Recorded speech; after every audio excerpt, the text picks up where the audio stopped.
भोंदू राजेंद्र गडगे याचे नवनवीन कारनामे आता समोर येताना दिसत आहेत. आत्ता आपण संगमनेर तालुक्यातील सुकेवाडी गावात आहोत.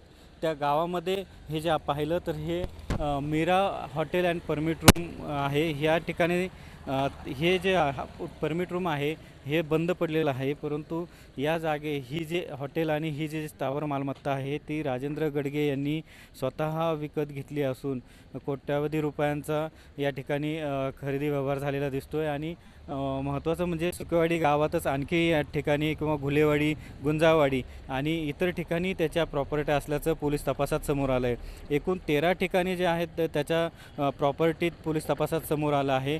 अहिल्यानगर, संगमनेर, नेवासा, राहाता या ठिकाणी सुद्धा त्याच्या प्रॉपर्टी असल्याचं पोलीस तपासात समोर आलं आहे.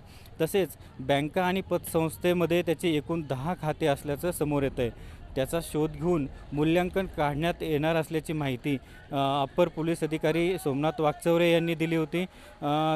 त्याचा जो मास्टर माइंड आहे डॉक्टर मोहनपुरी, जो सिन्नरमध्ये त्याची औषध निर्मितीचा प्लांट आहे तोही पोलिसांनी सील केला आहे. मात्र त्याच्यावरती जो डॉक्टर पुरी आहे त्याच्यावरती नाशिक जिल्ह्यात या अगोदरही चार पोलीस केस दाखल झालेले आहेत, गुन्हे दाखल झालेले आहेत. त्यामुळे आता तो मास्टर माइंड असलेला मोहनपुरी याचाही गळ्याचा फास आवळला जाणार आहे. आणि विशेष म्हणजे हा दुसरी शिकलेला जो कथित भोंदू महाराज जो गडगे आहे याचा दुसरी शिकलेला असतानाही आणि तो 1 रुपयाही मी घेत नसल्याचा दावा करत होता, तर त्याच्याकडे मग एवढी प्रॉपर्टी आली कशी याचाही शोध पोलीस घेत आहे. आणि महत्त्वाचं याच्यात सांगावं लागेल की तो दुसरी शिकलेला असतानाही त्याच्या मुलीच्या नावे किंवा मुलाच्या नावे, पत्नीच्या नावे ह्या प्रॉपर्ट्या वाढतच चालल्यात.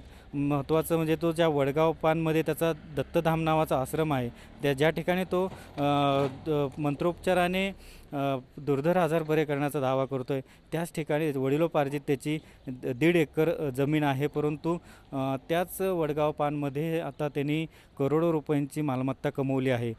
जर तो दावा करत होता की 1 रुपया न घेण्याचं सांगत होता, मात्र एवढी मोठी प्रॉपर्टी जी आहे ती त्याच्याकडे आली कशी, त्यांनी खरेदी व्यवहार केले कसे, त्यांनी जो पैसा खरेदीसाठी वापरला आहे तो पैसा कुठून आला होता याचा शोध पोलीस घेत आहे.